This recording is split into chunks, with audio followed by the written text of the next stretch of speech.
10 నిమిషాలు, ఎక్కువ టైమే అవసరం లేదు, జస్ట్ 10 నిమిషాలు కూర్చొని రిలాక్సింగ్గా ప్రాణాయామ కనుక చేయగలిగితే మన లంగ్స్ కెపాసిటీ బాగా ఇంప్రూవ్ అవుతుంది, బ్రీతింగ్ కెపాసిటీ అనేది బాగా ఇంప్రూవ్ అవుతుంది. సో బ్రీతింగ్ కెపాసిటీ ఇంప్రూవ్ అయ్యే కొద్దీ కూడా మనకు ఈ బ్లాకేజెస్ ఏదైతే ఉందో బ్లాకేజెస్ అంతా క్లియర్ అవుతూ వస్తుంది.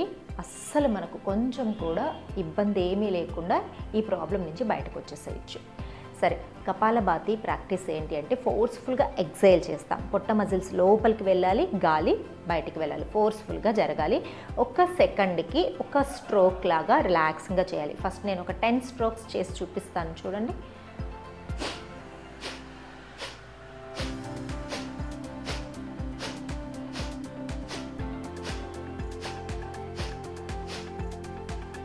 రిలాక్స్, జస్ట్ ఒక 10 స్ట్రోక్స్.